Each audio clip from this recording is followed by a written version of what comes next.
You may not see it, but every single day, you're either mastering your energy or letting it master you. The way you respond to stress, who you allow into your space, the thoughts you replay when no one's watching, all of it shapes your balance, your power, your peace. That's what this is about.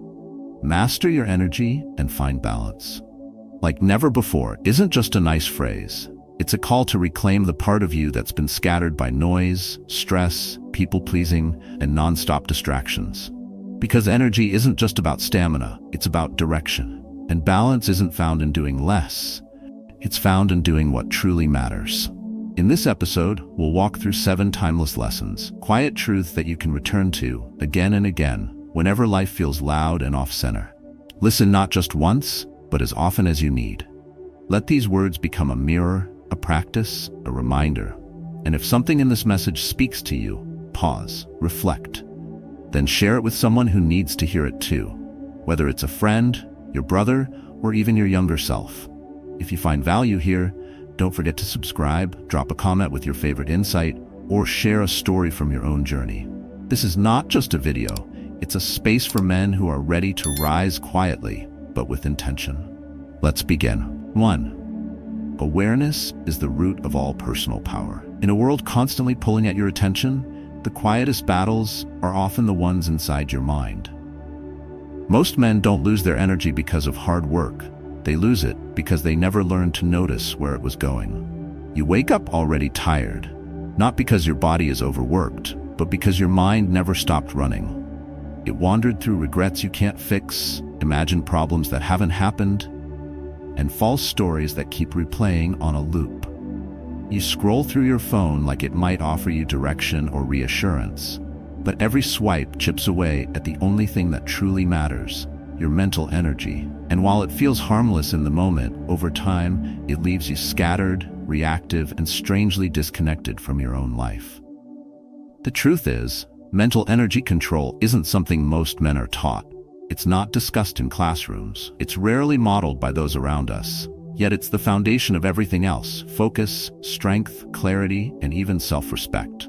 Without awareness, you live in reaction. Without awareness, you confuse movement for progress. The mind drifts, and with it your power. So the first step toward mastering your energy is not about adding more to your day. It's about subtracting what doesn't belong. It's about choosing to stop, even for just a second, and asking a brutally honest question. Where am I right now? Not physically, but mentally. Are you in the present? Or are you stuck replaying what she said, what he didn't do, what you wish you'd said? This is where power begins, not in action, but in attention. Because when you start noticing the small leaks, the pointless overthinking, the silent resentment, the compulsive distractions, you also start noticing your ability to change. It's not about controlling every thought. That's impossible. But it is about building the habit of coming back to center, back to now, back to what actually deserves your energy.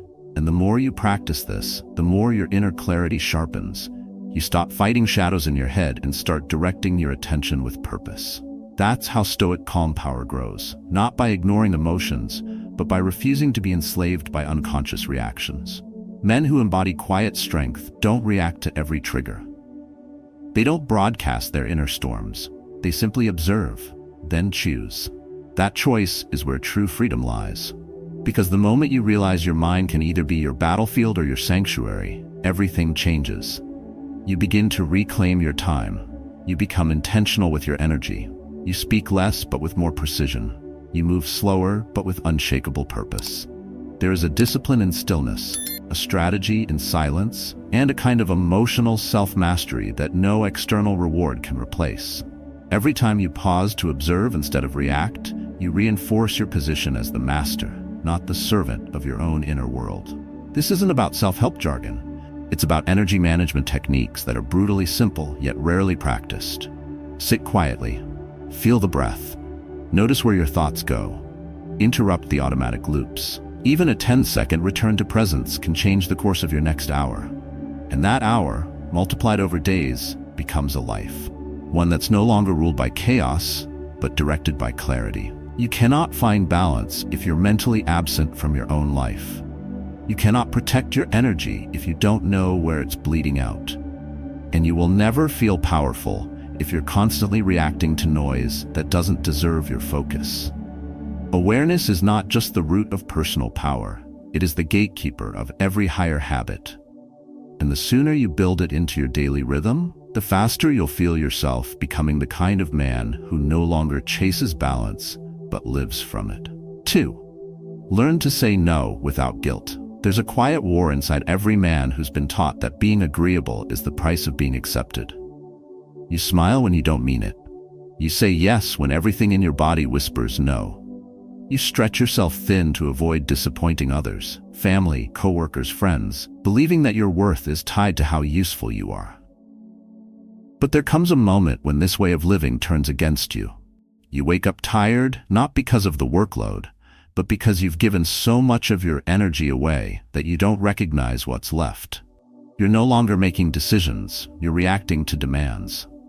And without realizing it, you've handed over the steering wheel of your life to the expectations of people who wouldn't even notice if you broke down. That's why learning to say no isn't selfish. It's sacred. It's one of the purest forms of energy protection. Because every time you say yes out of guilt, you're betraying your own mental balance. You're training yourself to put others first, not out of love, but out of fear. Fear of being seen as rude, ungrateful, or less than agreeable. But your energy is not public property. It is not something to be auctioned off to whoever shows up loudest. You are not a bottomless well of yes. You are a finite source of presence, focus, and attention. And if you give it all away just to avoid discomfort, you won't just get tired. You'll vanish into a version of yourself that you can't respect. Saying no is a discipline. It's a form of emotional self-mastery that demands you face the discomfort of boundaries without running from it. Because yes, some people will be disappointed. Some will get quiet, some will guilt trip, some will disappear altogether. Let them. That's the gift of clarity. When you stop bending, you begin to see who only stayed because you made it easy for them to take. You begin to notice which relationships were built on your silence. And more importantly, you begin to reconnect with what you actually want, what you value, what you no longer need to explain. When you say no without guilt, you take control of your time. You take back your presence. You start showing up in places that deserve your energy and stop lingering in spaces that drain it. This is how men build quiet strength, not by pleasing everyone, but by pleasing the right things. Purpose, clarity, discipline, and peace. And make no mistake, this is not about coldness, it's about wholeness. When you guard your time and energy, you become more available for the things that truly matter. You become sharper in your thinking, you move with intention. You develop the kind of stoic, calm power that doesn't need to be loud to be respected. Many people confuse boundaries with distance, but distance isn't always a rejection, it's a reset.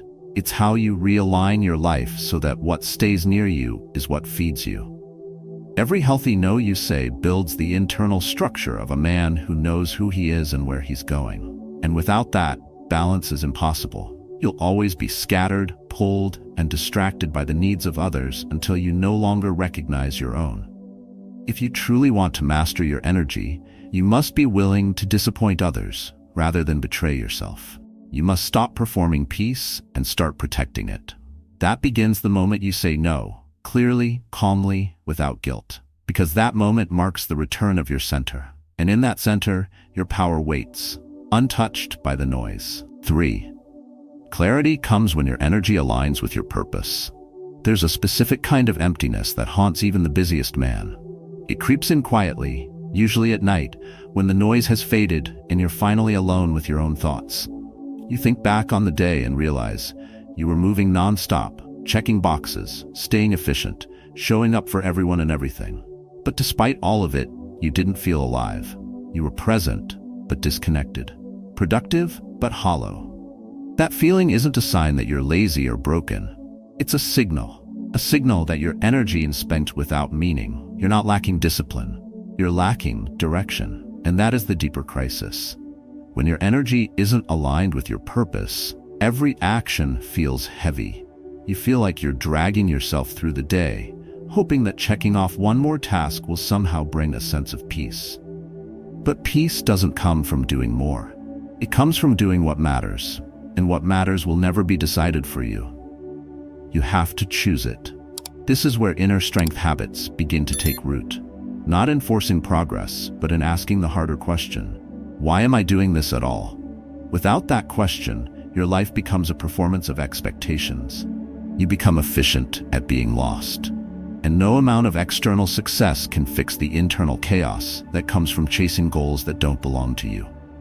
However, when your energy starts aligning with your real purpose, you move differently. There's less urgency, but more clarity. You speak less, but your words carry weight. You walk slower, but every step lands with intention. You begin to feel something rare in this noisy world: peace. Not because everything is perfect, but because you're finally walking in a direction that feels honest. This is what it means to build daily inner balance. Not by avoiding stress, but by choosing what deserves your energy in the first place. Purpose isn't always grand. Sometimes it's quiet. Sometimes it's not a career or title, but a way of showing up, a deeper commitment to your values, a quiet promise you made to yourself that you refuse to break. That promise can become your compass. And when your energy starts to obey that compass, you begin to access a level of focus that no productivity hack can replicate. It's the kind of focus that doesn't come from pressure, but from truth. And that truth pulls you forward. You don't have to force it. You don't have to chase it. You just have to stay aligned with it. This is the foundation of emotional self-mastery. Learning to listen to your own life before it turns into a crisis. Most men don't burn out from overworking. They burn out from working without meaning. The mind and body can endure a lot, but the soul? The soul will rebel when ignored. And it does so quietly, in the form of fatigue you can't explain, resentment you can't place, and a low-grade anxiety that follows you even into rest. Clarity is what begins to heal that. But it doesn't shout. It whispers. It's found in still moments, when you allow yourself to stop and ask, is the life I'm building one I actually want to live? And if the answer isn't clear, that's where the work begins. Not by doing more, but by reclaiming your energy and redirecting it towards something worthy. Mastery isn't about intensity, it's about alignment. And when alignment takes root, everything begins to move in rhythm. The noise fades, the pressure lifts, and for the first time in a long time, you no longer feel like you're spinning. You feel like you're arriving. 4. Rest is not laziness, it's a strategy for strength. There's a lie that has seeped into the minds of men. The idea that stillness is weakness, that rest means you're falling behind, that if you're not always grinding, someone else is taking your place. This belief doesn't push you forward, it quietly breaks you. It teaches you to fear pause, to resist softness, to treat recovery as failure. But truth, the kind that lasts, doesn't exist in motion alone. It exists in rhythm. And any man who's mastered his energy knows that strength doesn't come from being constantly on. It comes from knowing when to step back, when to let silence do what noise can't. That's not a retreat. That's strategy. You are not a machine. You are not meant to run 24 hours on pure output. Even engines break when pushed too long without calibration. Even warriors sit still before battle. The Stoics understood this long before our world equated exhaustion with excellence. They knew that wisdom doesn't scream, it waits. That discipline isn't measured by how long you can go without rest, but by how deeply you honor the cycles of tension and release. And when you rest with intention, not as an escape, but as a form of mental energy control, you don't lose progress, you regain clarity. In fact, most men don't fail because they lack ambition. They fail because they lack recovery. You keep pushing, forcing, sprinting, until one day the body gives out, the mind goes numb, and everything that once mattered begins to feel like a weight. That's not resilience. That's disconnection. Because no matter how strong your discipline is, if you never stop to breathe, you'll eventually burn through what made you strong in the first place. Rest is the moment your body stops performing and starts repairing. It's the quiet space where your thoughts settle, your focus returns, and your purpose realigns. You don't get there by pushing harder. You get there by respecting your need to pause. When you start treating rest as emotional self-mastery, something shifts. You stop feeling guilty for sitting in silence. You stop labeling stillness as laziness. You begin to recognize that daily inner balance isn't found in endless doing. It's found in knowing what actually needs to be done and when to stop. That wisdom is rare, because it requires you to listen not to the world's pressure, but to your own body. To trust the moments when you feel off, to step away before a breakdown forces you to, and in doing so, you start building a kind of strength that doesn't look impressive from the outside, but inside, it's unshakable. Rest teaches you that power isn't always loud. Sometimes it's a quiet walk without your phone. Sometimes it's choosing stillness over stimulation. Sometimes it's sleeping when others are posting wins. You're not falling behind. You're reclaiming inner peace, which is the only sustainable edge in a world obsessed with motion. When you rest right, you come back focused, not foggy. Present, not scattered. And strong, not just in body, but in intent. So don't just collapse into sleep. Choose to rest. Practice it. Protect it. Because without it, your energy loses direction, your purpose gets cloudy, and your strength fades beneath the weight of constant noise. But with it, you gain what most men never will. Clarity that doesn't rush, calm that doesn't crack, and power that doesn't depend on being seen. Rest is not the absence of effort, it's the beginning of mastery. And a man who rests with purpose becomes a man who cannot be moved. 5. You become the average energy of the people around you. No matter how strong you think you are, the people around you shape you. Not through force, but through presence. Through tone. Through the way they speak when life disappoints them, or how they carry their weight in silence. You think you're immune until their energy starts sounding like your own inner voice. And by the time you notice, your mindset has already shifted. Not because you made a conscious choice, but because you stayed close to long enough to what drains rather than builds. You don't just inherit genetics, you inherit energy. So when you're constantly surrounded by cynicism, doubt becomes your default. When you're surrounded by bitterness, peace starts to feel naive. Even your hope begins to shrink to fit the emotional temperature of the room. This is why protecting your energy isn't just about habits or schedules, it's about people. The human nervous system is wired to adapt, to sync with the environment it's in. So when you stay in the presence of those who carry unresolved pain and unspoken resentment, you absorb it, even if they never say a word. You learn their patterns, you adopt their hesitation, you mirror their moods without realizing it.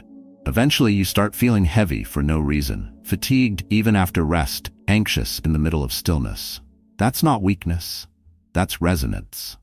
That's what happens when you let your mental energy be shaped by energies that don't belong to your path. But this truth has a flip side, because just as negativity spreads, so does quiet strength. When you spend time with people who live with clarity, who speak with conviction, who carry themselves with stoic calm, something inside you begins to rise. Not by effort, but by reflection. You start thinking bigger. You start listening better. You start questioning your own limits, not because they pushed you, but because their very presence reminded you of who you could be. That's the power of energy multipliers. They don't demand your growth. They invite it. And if you're wise, you learn to stay near. You're not just choosing a company. You're choosing your emotional baseline. Every conversation is a small recalibration of your mind. Every relationship either lifts your center or lowers it. So ask yourself honestly, do you feel stronger after time with them or smaller? Do you leave feeling calm, focused, and aligned? Or do you leave feeling like you've betrayed your own peace again just to keep the connection alive? That answer may hurt, but it reveals what you need to change. Energy is contagious. But unlike a virus, you get to choose the exposure. You get to decide who gets close enough to shift your center. That's not arrogance, that's discipline. You're not meant to carry the weight of people who refuse to heal, who mock ambition, who wear sarcasm like armor and call it personality. You're meant to walk with those who remind you to stay grounded, even when life shakes. People whose silence calms you more than others' noise ever could. It's not always easy. Sometimes choosing peace means walking alone for a while. It means stepping back from familiar voices, from long-standing friendships, from shared pasts. But that space you create, it clears the way for better alignment, for inner peace, for people who see the version of you that isn't diluted. And in that space, your energy will stop reacting and start rising. Not to match the world, but to reflect your purpose. That's not just a connection. That's mastery. 6. Negative emotions are not enemies. They are signals from a young age. Most men are taught the same lesson. Don't show too much. Don't cry. Don't panic. Don't get too angry. Swallow it down and keep moving. That kind of thinking may help you survive short-term, but long-term, it does something else. It turns your emotional world into a locked room, sealed tight, silent on the outside, but boiling underneath. And eventually, something breaks. Because the truth is this: emotions don't vanish when ignored. They transform, they harden, and then they show up later in sharper, more dangerous forms: sudden rage, cold detachment, quiet depression, silent self-sabotage. That's not a strength, that's damage unprocessed. What we call negative emotions, anger, fear, sadness, are not flaws. They are signals. They're messages from your inner life trying to tell you that something needs attention. Anger, for example, is rarely just anger. It's often pain with no voice. It's a boundary crossed, a betrayal unresolved, or a value that's been ignored too many times. When you suppress it, you don't heal. You just bury something that will one day rise harder. But when you sit with it, breathe through it, and name it, it loses its chaos. It starts to make sense. And once you understand it, you can choose what to do with it. The same is true with fear. Fear gets a bad name in a world obsessed with domination and control. But fear isn't weakness, it's information. It tells you that you're on the edge of something important. It signals that something valuable is at stake. When mastered, fear can sharpen your instincts, heighten your mental discipline, and force you to get clear about what matters most. The problem is not fear itself, it's your refusal to face it. When you try to pretend it's not there, it controls you in the background. But when you name it, when you examine it with honesty, you reclaim your direction. Even sadness has power. It's the emotion most associated with weakness, yet it often holds the key to what you've forgotten. Sadness slows you down, not to punish, but to invite reflection. It opens the door to meaning. When sadness shows up, it may be telling you that a chapter is closing, that a piece of your identity no longer fits, or that something sacred needs your attention. If you push past it too quickly, you miss the lesson. But if you sit with it, not forever but long enough, you often find that sadness softens into clarity, and that clarity becomes fuel. To master your energy, you don't need to erase emotion. You need to translate it. You need to observe what rises in you without judgment and learn the language of your own storms. That's the core of emotional self-control. Not becoming numb, but becoming aware. A man who can name his emotion is no longer ruled by it. He doesn't act on impulse. He responds with precision. He understands the difference between a trigger and a truth, between a wave and a warning. And in that understanding, he becomes unshakable. This is where quiet confidence comes from, not from being above emotion, but from being inside it without drowning. Most men think Stoicism is about being hard, but real Stoicism is about being clear. It's about feeling deeply and still having the discipline to pause. And that pause, it creates power. Because once you know what you're feeling and why, you're no longer stuck reacting. You're choosing. You're directing your energy instead of leaking it. And in that quiet clarity, you become the man who doesn't just survive chaos, he guides through it. 7. Gratitude and presence are the twin wings of inner peace. Most men spend their lives waiting for peace, hoping it'll arrive when the noise dies down, when the money comes in, when the pressure finally lifts. But peace was never designed to be a destination. It's not hiding at the end of some perfect schedule or buried inside your next achievement. It lives in one place only, in the stillness you've been avoiding. Because peace doesn't come when life gets easier. It comes the moment your mind stops running from what is. The moment you stop arguing with the present, stop chasing every what if, and begin noticing the simple truth. You are still here, still breathing, still alive. And that, by itself, means more than you think. Gratitude is not a decoration. It's not a line in a journal or a quote you repost. It's a discipline, a decision to pause and see clearly, to recognize what's already good before you lose it or before someone else has to remind you of its worth. The warmth of sunlight, the steady rhythm of your own breath, a quiet morning where nothing dramatic happens, and that in itself is a blessing. These are not small things. They are the anchors of mental clarity in a world that tells you you need more just to be okay. When you practice gratitude, not perform it, You begin to see that life has never stopped offering peace. You've just been too distracted to receive it. But gratitude alone isn't enough if your mind is still locked in yesterday or worried about what comes next. That's where presence completes the equation. Presence is not passive, it is an active return. It is choosing again and again to come back to now, to this breath, to this moment. It's what happens when you stop chasing life fast enough to finally feel it. And when that presence pairs with genuine gratitude, something shifts. You begin to move differently. You stop rushing. You stop needing every outcome to go your way just to feel grounded. You begin to trust that what's unfolding in front of you deserves your full attention. Even if it's not exciting, even if it's not what you planned. This is the foundation of emotional self-mastery, learning to be in the moment without needing it to be perfect. You let go of the urge to control every variable, to rehearse every conversation in advance, to stress about paths you haven't walked yet. Instead, you listen, you observe.